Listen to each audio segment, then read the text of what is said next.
बिस्मिल्लाहिर्रहमानिर्रहीम। अस्सलाम वालेकुम नाज़रीन, मैं हूं साकिब बशीर। दुआ ज़हरा केस से मुतल्लिक बात करेंगे। कल का दिन दुआ ज़हरा केस में बहुत अहम है। इस वक्त दुआ ज़हरा जो है वो जो कराची का चाइल्ड प्रोटेक्शन ब्यूरो है वहाँ पे मौजूद है। कल के दिन के हवाले से और ख़ास तौर पे इसमें जो ज़हीर और शबीर उनकी ज़मानत है उस पे बात करेंगे कि उसकी ज़मानत होने या उसकी ज़मानत कन्फर्म होने या खारिज होने के हवाले से क्या कानून क्या है और कौन कौन से स्टेप्स हैं जिसकी वजह से बज़ाहिर ऐसे लगता है कि ये ज़मानत खारिज हो जाएगी। और दूसरा, इस केस से मुतल्लिक बात करेंगे कि आइंदा दुआ ज़हरा को किस तारीख पर अदालत के सामने पेश किया जाएगा। और तीसरा, इस पर होने वाले तज्ज़िये और तबसरे उससे मुतल्लिक बात करेंगे। सबसे पहले कि दुआ ज़हरा केस में जो ज़हीर और शबीर जो मरकज़ी मुल्ज़मान हैं जिनकी लोकेशन भी कराची जो है वो आ चुकी है और पुलिस ने उस हवाले से इसकी तस्दीक भी की थी। जो पिछले जो इसमें तफ्तीशी अफसर थे उसने ये वाज़े किया था कि जो ज़हीर है उसकी लोकेशन 16 अप्रैल को, जिस रोज़ को बच्ची लापता हुई, उस रोज़ को जो लोकेशन है उसकी कराची में आ रही थी। इसी तरह एक सहाफ़ी दोस्त जो है उनकी जानिब से भी उसकी लोकेशन, उसकी जो फ़ोन कॉल्स हैं, CDR है, वो सारा जो है वो डाटा निकाला गया और उस डाटा के मुताबिक उनकी लोकेशन कराची में थी और कराची से फिर वापस पंजाब यूनिवर्सिटी और पंजाब जाते हुए ये सारा सिनेरियो जो है वो सामने आ चुका है। और उसके बाद एक बड़ी डेवलपमेंट जो है वो 11 रुकनी मेडिकल बोर्ड था, जिस बोर्ड ने इस बच्ची को 15 साल जो है वो 15 साल के करीब बच्ची की उम्र डिक्लेयर की, जो कम उम्र है। इसमें चाइल्ड मैरिज रिस्ट्रेंट एक्ट लगता है, सिंध का जो लगता है, और ये बड़ा वाजे केस है। इसी वजह से जब मेडिकल बोर्ड की 11 रुकनी मेडिकल बोर्ड की रिपोर्ट नहीं आई थी, तब जो ये ईद से पहले कुछ दिन पहले की बात है, तो उस वक्त जब जो पुलिस रिपोर्ट है एक जो वहां पे पेश हुई थी, सी चलान जो है वो पेश हुआ था, तो उसमें तफ्तीशी अफसर ने इस केस में ज़हीर और उसके मामले को बिल्कुल जो है वो क्लियर कर दिया था और ये कहा था कि ये केस अगवा का नहीं बनता, और ये भी कहा था कि जो बच्ची का बयान है वो बयान कंसिडर होगा उस वक्त तक, क्योंकि सिंध हाई कोर्ट का जो मेडिकल बोर्ड था उसकी रिपोर्ट आई थी। उस रिपोर्ट के तनाजुर में बुनियादी तौर पर तफ्तीशी अफसर ने वो सी चलान पेश किया था और उसमें ज़हीर पर जो अगवा वाला मामला था, चाइल्ड मैरिज रिस्ट्रेंट एक्ट का जो मामला था, दीगर रेप के जो दफात थी, वो सारी उसकी जानिब से ये कहा गया था कि वो नहीं बनती। और ख़ास तौर पर इस केस में जो निकाह खां और गवाह इसमें जो गिरफ्तार हैं वो जेल में थे, तो ईद से कबल उन्होंने जमानत भी बाद में दायर की थी।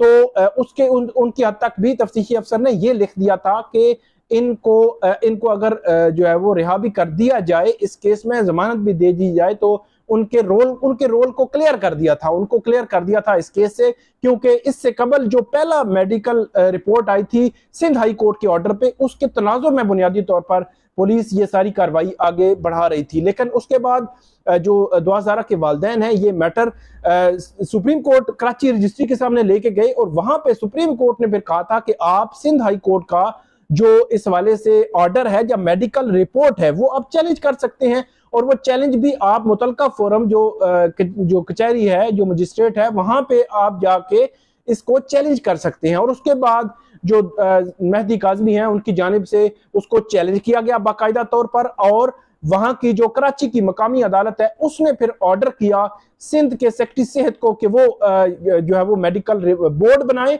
इस सारे मामले को देखने के लिए फिर 11 रुकनी मेडिकल बोर्ड बना। ये गैर मामूली मेडिकल बोर्ड था जिसमें 4 बड़े इदारे जो है वो कराची के उनके जो मुस्तनद और तजर्बाकार जो डॉक्टर्स जो है वो और उनकी पूरी टीम जो है वो शामिल थी।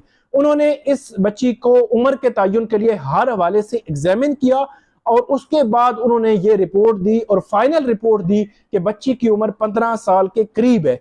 तो तब जो इसमें गवाह और निकाह खां है वो दोनों, जिनके हवाले से तफ्तीशी अफसर ये लिख चुका था कि इनको इस केस से अगर निकाल भी दिया जाए तो उसको कोई इतराज नहीं, उनकी हद तक वो क्लियर है।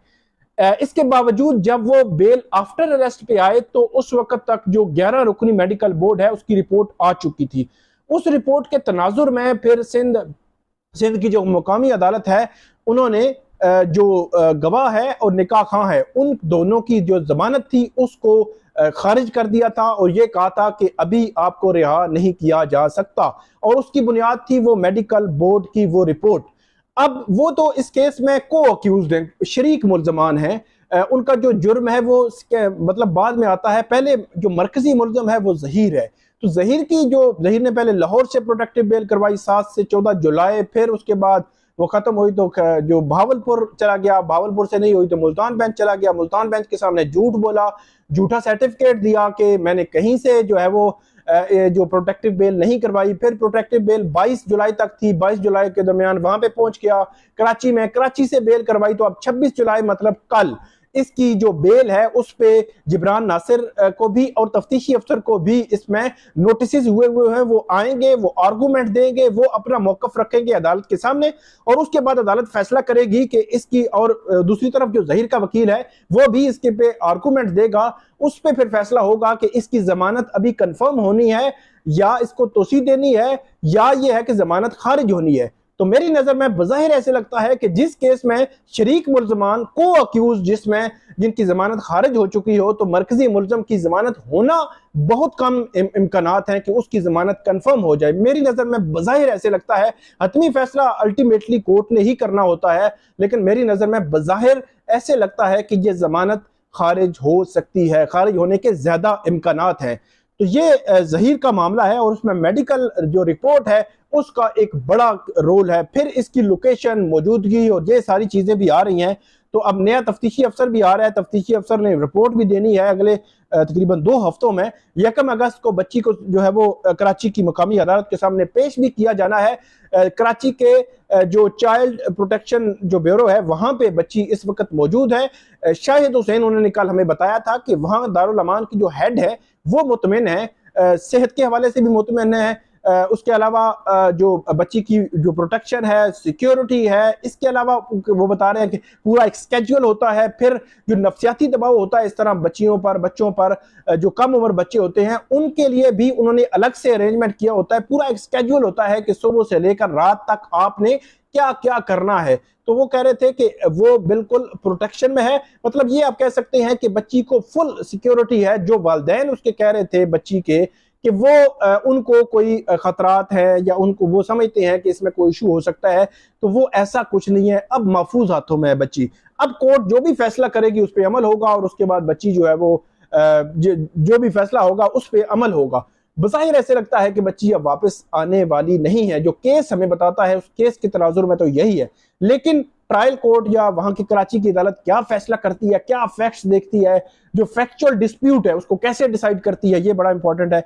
इसके अलावा मुख्तलिफ जो लोग हैं इसमें वो खुद, जिस तरह लाहौर के दारुल अमान में खातून यूट्यूबर पहुंच गई, उसने कहा जी मैंने मिलना है, तो गैर मुतलका लोग थे, मिलते थे, इंटरव्यूज करते थे, पूछते थे, फिर जब बच्ची माइनर डिक्लेयर होगी फिर उसके सवालात करते, तो ये सारी चीजें उन पे एक स्टॉपर लग गया है। तो अब कोई इस किस्म की हरकत जो है वो नहीं कर सकता। अब बच्ची जो है वो नेक्स्ट मतलब 31 तक, 1 अगस्त तक बच्ची किसी को मिल भी नहीं सकती, तो जब तक कि कोर्ट फर्दर जो है वो ऑर्डर जारी नहीं करेगी। तो ये थी नाज़रीन आज की हमारी वीडियो। दुआ ज़हरा केस से मुताल्लिक जो भी अपडेट होगी आइंदा भी आपको हम बताते रहेंगे। इस वीडियो पे आप फीडबैक जरूर दीजिएगा, कमेंट जरूर कीजिएगा। बहुत शुक्रिया।